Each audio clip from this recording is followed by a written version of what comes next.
Hey everyone, welcome back to my channel. So heavy size palazzo की cutting और stitching में बहुत ज़्यादा प्रॉब्लम्स होती है आसन में, मोरी में, कि हम कितनी रखें, कितना उसका आसन रखें। तो आज मैं इस पे डिटेल में वीडियो लेकर आई हूँ आप सबके लिए। आई होप वीडियो आपके लिए हेल्पफुल रहेगा। सो वीडियो को पूरा देखना, स्किप मत करना। सो आपको स्टेप बाय स्टेप समझ में आ जाएगा कि हमें हैवी साइज में प्लाजो किस तरीके से निकालना है। तो जब भी आप हैवी साइज का प्लाजो बनाते हैं तो उसका अरच बड़ा होना चाहिए, ये आपको ध्यान रखना है। चलिए इस नाप का सबसे पहले हम मेजरमेंट देख लेते हैं। तो लेंथ 39 है, थाइज इनकी 16 है, मोरी 9 इंचेस की है। इस साइज में हम आसन आगे का फ्रंट का रखेंगे 13.5 और बैक का रखेंगे 15.5, यानी कि 3.5 इंच उठाकर। तो चलिए इसकी कटिंग अब स्टार्ट कर लेते हैं। अगर आपके कस्टमर की भी यही नाप है तो आप इस नाप से ये प्लाजो बना लेना, बहुत ही इजी रहेगा। प्लाजो में थाई और कमर का नाप बहुत इंपॉर्टेंट होता है, तो सबसे पहले आपको वो अच्छे से ले लेना है। और अगर आपको थाई का नाप किस तरह से लिया जाता है वो भी वीडियो देखने, तो जल्दी से मुझे कमेंट कर देना। प्लाजो बनाने के लिए हमें ये 2 स्केल इंपॉर्टेंट होते हैं। अगर आपके पास नहीं है तो आप इसे ध्यान से ले लेना, या फिर आप इसे मार्केट से बहुत ईजिली परचेज कर सकते हो, किसी भी शॉप पर आपको टेलरिंग की मिल जाएगी। तो सबसे पहले कपड़े को ऊपर से हमें स्ट्रेट कर लेना है, जो भी इसमें आड़ा तिरछापन है उसको हमें सीधा कर लेना है। उसके बाद जैसे मैंने बताया था, किनारी वाला हिस्सा मेरी साइड है और बंद वाला हिस्सा सामने।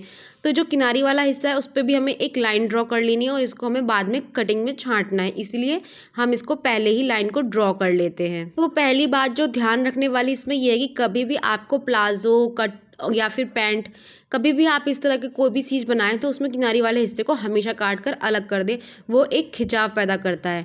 उसके बाद यहाँ पर मैंने 1 इंच जो हमने निशान लगाया था ऊपर, उससे 1 इंच ऊपर की तरफ छोड़ के इंची टेप को नीचे लंबाई का निशान लगाया है। तो लेंथ थी हमारी 39। उसके बाद मैंने 2 इंच का निशान एक और लगाया है नीचे, जितना हमें नीचे फोल्ड करना है। आप जितना लंबा फोल्ड करना चाहे उतना निशान लगा सकते हैं, ये टोटली ऑप्शनल है।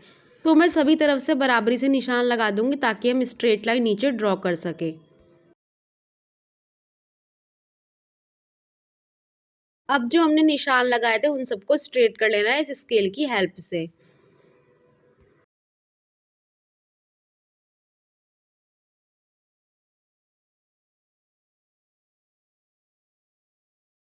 ये हमारी लेंथ और फोल्ड दोनों के ही निशान लग चुके हैं। अब चलते हैं हम आसन की तरफ। तो आसन हमें कितना लेना है वो देख लेते हैं। तो वापस से इंची टेप को 1 इंच ऊपर छोड़ते हुए हमें आसन का निशान लगाया है। फ्रंट का आसन जो मैंने बताया था इस साइज में 13.5 इंच पे आएगा। तो 13.5 इंच पे हम निशान लगा लेंगे और ये निशान सामने, बैक और दोनों साइड लगा लेंगे ताकि हमें एक लाइन, स्ट्रेट लाइन ड्रॉ कर सके। जैसा कि मैंने आपको पहले ही वीडियो में बता दिया था कि ये वीडियो थोड़ी सी डिटेल में होने वाली है, इसलिए मैं चाहती हूँ आप एक एक चीज़ को अच्छे से समझें, तभी आपका ये प्लाजो एकदम परफेक्ट आएगा। तो यहाँ पर मैंने ये 3 निशान लगा लिया, अब इनको भी स्ट्रेट लाइन से ड्रॉ कर लेंगे। कोई भी आपको इसमें डाउट हो तो आप मुझे कमेंट करके पूछ सकते हैं। अब हम थाई का निशान लगाएंगे। तो इस कस्टमर की तैयार नाप था 30 इंच। 30 का आधा होगा 15, और यहाँ पर मैं आधा इंच प्लस कर दे रही हूँ, तो 15.5 पे एक निशान लगाया है और बैक में 1.5 इंच पे एक और निशान लगाया मैंने। अब नीचे 9 इंच की मोरी का निशान लगाया है 9.5 पे, और इस निशान को तिरछा कर देना है हमें। और ये निशान तिरछा क्यों करते हैं ये मैंने आपको पहले भी प्लाजो की स्टिचिंग वीडियो में बता दिया है। अब जो हमारा कर्व शेप का स्केल है उसको हमें इस तरीके से रखना है। स्केल किस तरह से रखा है मैंने, आप ध्यान से देख लेना, और जहाँ हमने 15.5 इंच का निशान लगाया था वहाँ पे इसको मिला देना है। तो यहाँ पर अब हमारा जो आसन से लेके जो हमने बैक में निशान लगाया था 1.5 इंच का, उससे जितना भी हमारा आएगा उससे हम स्ट्रेट लाइन एक ऊपर ड्रॉ कर देंगे कमर पे। तो ये लाइन मैं अभी यहाँ पर इस तरह से ड्रॉ कर ले रही हूँ। अगर किसी के हिप बहुत ज़्यादा हैवी है इस साइज़ में, तो आप इसको हल्का सा इस तरीके से ना तिरछा लगा सकते हैं, जिस तरह से मैं आपको बता रही हूँ।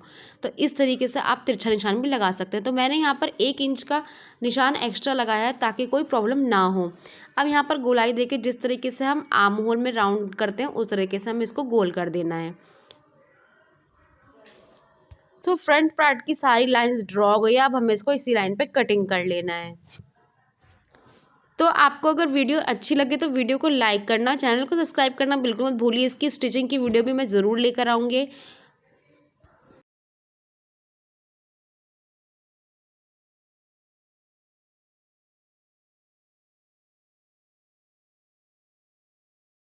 हमारा फ्रंट पार्ट कटिंग करके भी कंप्लीट हो चुका है। अभी हमने किनारी वाला हिस्सा नहीं काटा है। चलिए अब चलते हैं बैक पार्ट की कटिंग करने के लिए। और जो ये आपको कपड़ा बचा हुआ दिख रहा है इसमें से आप मियानी और ऊपर पट्टी जो हम इसमें अलग से इलास्टिक लगाते हैं उसकी पट्टी सब कुछ आप निकाल सकते हैं। तो ये हमारा फ्रंट पार्ट था। यहाँ पे मैंने एफ से एक निशान कर लिया ताकि हमें बाद में कन्फ्यूज़न ना हो। अब हमें बैक पार्ट को कटिंग करने के लिए सबसे पहले कपड़े को बिछा लेना है। तो यहाँ पर मैं कपड़े को किस तरीके से बिछाती हूँ आप ये ज़रूर ध्यान देना, वरना आपका कपड़ा वेस्ट भी हो सकता है। तो मैंने जो कटिंग वाली साइड थी उसे पूरा ऊपर निकाल दिया और जो नीचे की तरफ था ना उस तरफ से मैंने पूरा इसको ले लिया है। इसके ऊपर हमें फ्रंट पार्ट को इस तरीके से बिल्कुल बिछा देना है।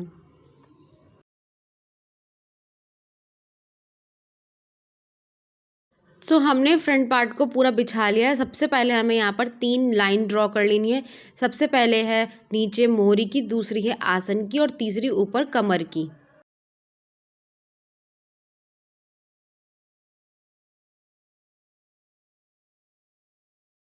अब हमें 1.5 इंच का निशान नीचे मोहरी से लगाना है।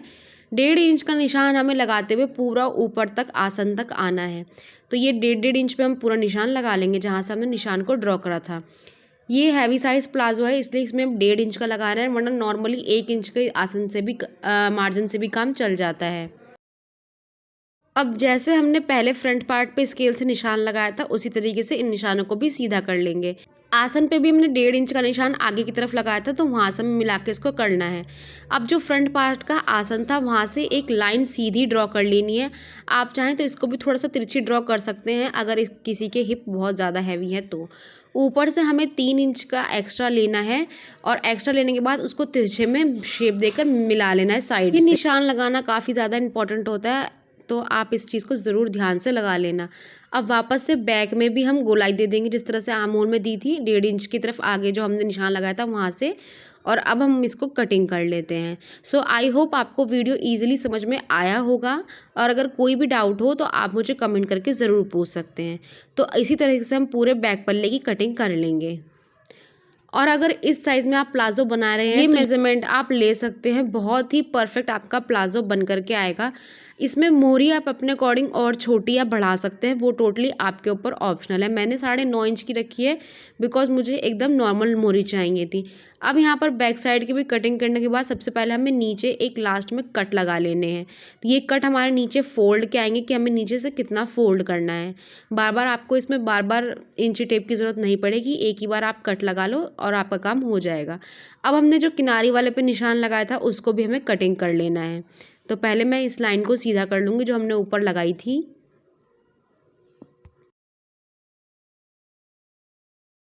अब हम किनारी वाले हिस्से की कटिंग करेंगे तो किनारी वाला हिस्सा बैक और फ्रंट दोनों से ही निकल जाएगा और आपका ये प्लाजो बन करके बिल्कुल कटिंग इसकी तैयार है। नेक्स्ट इसकी स्टिचिंग की वीडियो अपलोड मैं ज़रूर करूँगी।